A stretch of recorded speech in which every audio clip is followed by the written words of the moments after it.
अब आता है हमारे आगे वास्तविक संख्या। ठीक है, तो हमने ये पढ़ लिया है, ठीक, परिमेय और अपरिमेय संख्या क्या होती है, तो उसमें आगे हम अब पढ़ते हैं वास्तविक संख्या। ठीक है, तो एक वास्तविक संख्या या तो परिमेय होती है या फिर क्या हो सकती है, अपरिमेय। ठीक है, या तो ये संख्या क्या होगी, परिमेय, या फिर क्या होगी, अपरिमेय, क्योंकि परिमेय संख्याओं में सभी संख्या शामिल की जाती है। जैसे हम बात करें इसकी पूर्णांक, पूर्ण संख्या है, और पूर्णांक हो गया, और भिन्न की बात करें तो वो सब सारी जितनी भी संख्या पढ़ते हैं सब परिमेय संख्या में शामिल हो गई। और उसके बाद और बची हुई संख्या कौन सी है, अपरिमेय। तो इन दोनों संख्या को, मतलब अगर हम बात करें तो परिमेय और अपरिमेय संख्याओं को मिला के, ठीक है, परिमेय और अपरिमेय संख्या को मिलाकर क्या बोल दिया जाता है, वास्तविक संख्या। ठीक है, रियल नंबर, मतलब अब हमारे पास कुछ नंबर शेष नहीं है। ठीक है, उसके बाद हम बात करते हैं तो, ठीक है, उसके बाद बात करते हैं तो प्रत्येक वास्तविक संख्या को संख्या रेखा पर एक अद्वितीय बिंदु द्वारा दर्शाया जाता है। ठीक है, तो जो भी संख्या रेखा पर हम करेंगे तो प्रत्येक वास्तविक संख्या, वास्तविक अब हमारे पास कौन सी होगी, परिमेय और अपरिमेय संख्याओं को हम एक अद्वितीय बिंदु, मतलब एक ही बिंदु के द्वारा दर्शा सकते हैं। जैसे 2 होगा तो 2 की एक अपनी जगह होगी।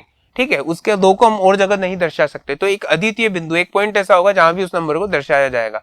उसके बाद बात करते हैं हम संख्या रेखा पर प्रत्येक बिंदु एक अद्वितीय वास्तविक संख्या पर प्रतिनिधित्व करता है। जैसे अभी मैंने बताया, ठीक है, जैसे हम बात करते हैं 2, तो 2 का एक परमानेंट स्थान रहेगा, जैसे 0, 1 और 2। ठीक है, ऐसा नहीं आप 2 को कहीं भी लिख दो। ठीक है, तो एक बिंदु जो होगा वो एक वास्तविक संख्या का प्रतिनिधित्व करता है। और अब बचपन से जो संख्या रेखा पढ़ते हैं उस संख्या रेखा को क्या बोला जाता है, वास्तविक संख्या। ठीक है, तो इस तरह से हम बात करते हैं। यहाँ पर अगर हम नंबर लाइन डिनोट करना चाहें, ठीक है, तो ये जैसे 0, 1, 2, ये -1, -2, ये सारी संख्या क्या है, एक, ठीक, ये नंबर लाइन एक वास्तविक संख्या लाइन हो गई, और ये हर एक बिंदु एक यूनिक संख्या को रिप्रेजेंट कर रहा है। ठीक है, अगर मुझे 1/2, ठीक, और रिप्रेजेंट करना होगा तो वो मिलेगा मुझे 0 और 1 के बीच में। ठीक है, और -1/2 करना होगा तो मुझे मिलेगा यहाँ पर 0 और 1 के बीच में। ठीक है, तो इस तरह से हम सारी संख्याओं को क्या कर सकते हैं, संख्या रेखा पर निरूपित कर सकते हैं। और संख्या रेखा पर कोई भी संख्या ऐसी नहीं बची जिसे हम निरूपित नहीं कर सकते, इसलिए इसे क्या बोला जाता है, ठीक है, वास्तविक संख्या रेखा बोला जाता है। अब हम पढ़ते हैं, दी गई 2 परिमेय संख्याओं के बीच में परिमेय संख्या ज्ञात करना। ठीक है, तो हम जैसे अगर हम बात करें पूर्णांकों की, जैसे मैंने कहा 2 व 4 के बीच में संख्या ज्ञात करो, तो हम इजीली इसको फाइंड कर सकते थे। 2 और 4 के बीच में कौन सी संख्या आ जाएगी, 3। ठीक है, लेकिन अब मैंने आपसे बोल दिया 2 और 3 के बीच में परिमेय संख्या ज्ञात करनी है, मतलब 1/2, 3/2, इस तरह से वो परिमेय संख्या हमें निकालनी है। ठीक है, तो इसके लिए हम क्या करेंगे, हमें 2 और 3 के बीच में कितनी परिमेय संख्या निकालनी है, 3 परिमेय संख्या निकालनी है। ठीक है, तो यहाँ तो हम लिखेंगे 2 और इसको परिमेय रूप में लिख दो 2/1, और ये हो गया आपके 3 को आप परिमेय रूप में लिख दो 3/1। ठीक है, दोनों संख्याओं को परिमेय रूप में लिख दो। अब जितनी संख्या पूछी जा रही है हमसे, जैसे 3 परिमेय संख्या पूछी जा रही है, तो 3 में +1 कर देंगे। ठीक है, और कितना हो जाएगा, 4। तो अब हमें क्या करना है, दोनों संख्याओं का, ठीक है, दोनों संख्याओं के हर को क्या बनाना है, 4। ठीक है, दोनों संख्याओं के हर को कितना बनाना है, इसको भी 4 बनाना, और इस संख्या के हर को भी मुझे क्या बनाना है, 4। ठीक है, तो जी अगर 5 पूछता तो हम हर को किस में बना देते, 6 में। ठीक है, तो 2 और 3 के बीच में 3 परिमेय संख्या बनानी है, तो पहली स्टेप तो क्या करेंगे, दोनों संख्याओं को इसको और जो दूसरी संख्या परिमेय रूप में लिख दो, और जितनी अगर 3 परिमेय संख्या पूछ रही है तो इनके दोनों के हर को कितना बना दो आप, ठीक है, 4। तो 1 को किससे गुणा करें, वही स्टेप सारा कुछ वही है, 1 को किससे गुणा करें, 4 हो जाए तो 4 से, तो अगर हर में करेंगे तो अंश से भी गुणा करेंगे। ठीक है, तो 4 दूनी 8, 8/4। ठीक है, उसके बाद 1 को अगर हम किससे गुणा करें, 4 बन जाए तो 4 से, तो ऊपर भी किससे गुणा करेंगे, 4 से, तो ये कितना हो गया, 4 तिया 12।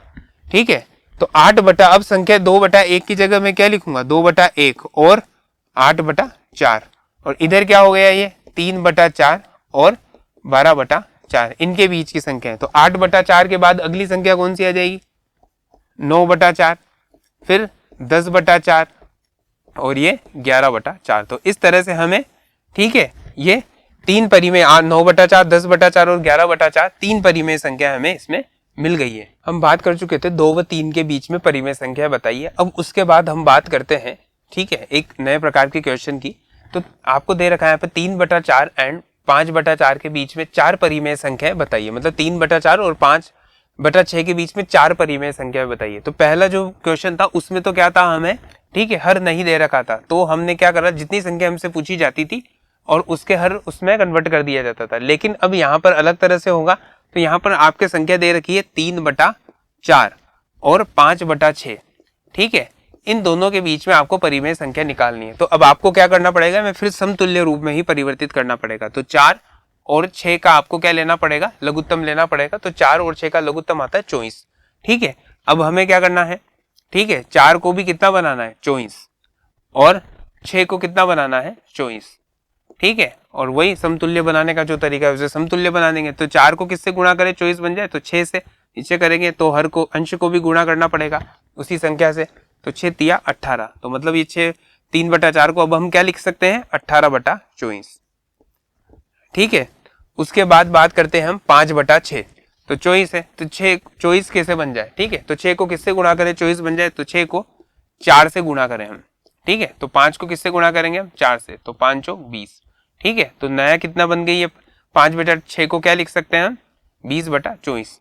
तो ये दोनों संख्या क्या हो गई, समतुल्य रूप में हो गई, ठीक है।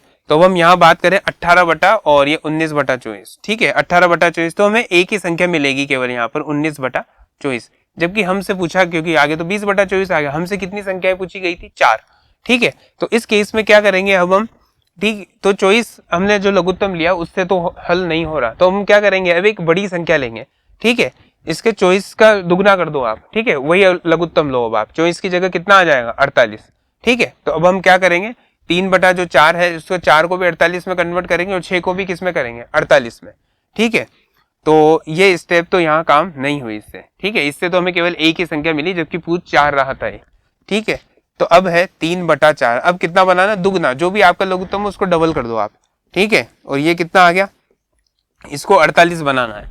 और 5/6 इसको कितना बनाना है आपको 6 को 48, ठीक है। 6 को कितना बनाना है 48, ठीक है। तो 4 को 48 कैसे बनाएंगे हम, ठीक है। 4 को किससे गुणा करें हम, ठीक है। तो 12 से गुणा करने पर 48 बन जाता है, तो ऊपर भी 12 से करेंगे तो 12 तिया 36, तो नई भिन्न क्या बन गई अपने नए परिमेय संख्या 36/48, ठीक है। ये 3/4 का ही समतुल्य रूप है। और 5/6, ठीक है। तो 6 को किससे गुणा करें 48 बन जाए, 6 को 8 से गुणा करेंगे, ठीक है। और 8 पंजे 40, ठीक है। तो ये कितना हो गया 40/48, ठीक है।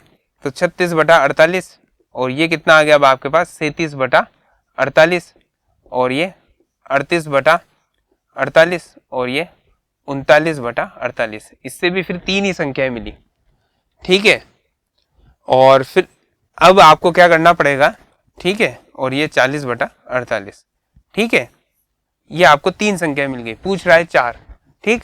तो आपको क्या करना पड़ेगा, इससे एक बड़ा और लघुत्तम लेना पड़ेगा, ठीक है, चिन्ह में। तो आप इस प्रकार से इस क्वेश्चन को सोल्व कर सकते हो और आपको 4 सॉल्यूशन मिल जाएंगे। तो हम बात करते हैं इसकी, ठीक है, तर्कहीन संख्या जो अपरिमेय संख्या होती है इनको संख्या रेखा पर किस तरह से निरूपित किया जाएगा। अगर हम बात करते हैं प्रतिनिधित्व, ठीक है, √2, तो हमें क्या करना है प्रतिनिधित्व √2, ठीक है, √2 को हमें संख्या रेखा पर निरूपित करना है। तो इसके लिए हमें कुछ स्टेप्स फॉलो करनी पड़ेगी। पहला हम स्टेप समझते हैं, फिर इसका आगे डायग्राम देखते हैं। तो एक रेखा, ठीक है, एक रेखा खींचिए और उस पर O अंकित कीजिए या 0 अंकित करेंगे उस पर, ठीक है। और इसे 0 OA बराबर 1 यूनिट लेनी है। फिर हमें क्या करना है, जो O और एक पॉइंट लेंगे हम 1 सेंटीमीटर डिस्टेंस पर, ठीक है, तो 1 यूनिट लेंगे और उसको निरूपित कर देंगे। उसके बाद AB पर एक परपेंडिकुलर मतलब एक लंब खींचेंगे, इस तरह से एक 90 डिग्री का कोण बनाएंगे और एक समकोण त्रिभुज बनाइए और OAB क्या करना है वहां पर AB भी 1 ही यूनिट लेंगे हम। फिर उसके बाद हम उसमें पाइथागोरस लगाएंगे जिसमें आपको एक ट्रायंगल बनेगा और वहां पर OP क्या हो जाए, OB आपके एक, ठीक है, और कर्ण हो जाएगा। तो कर्ण का स्क्वायर बराबर आधार स्क्वायर प्लस लंब स्क्वायर लगा देंगे तो OB, ठीक है। OA का मान कितना है 1, तो 1 का स्क्वायर और प्लस 1 का स्क्वायर, 1 का स्क्वायर क्या होता है 1 और 1 प्लस 1 कितना होगा 2, तो OB स्क्वायर, ठीक है। तो ये यहाँ पर आपके मान आएगा, ठीक है, OB स्क्वायर बराबर और, ठीक है, 2। और ये फिर उसके बाद अगर आप हमें OB स्क्वायर का मान नहीं चाहिए, हमें OB का मान चाहिए, ठीक है, तो OB ये स्क्वायर इधर जाके किस में परिवर्तित हो जाएगा रूट में। तो OB की वैल्यू कितनी आ गई √2। फिर यहाँ से हमें क्या है O को केंद्र मानकर, ठीक है, जो ये OB है इस डिस्टेंस को हमें एक प्रकार की हेल्प से मानना और वहां से एक कट लगाएंगे हम उस पर, ठीक है, जैसा कि अब चित्र में दर्शाया गया है। तो देखो जैसा जैसा हमें बोला गया था वहां पर, ठीक है।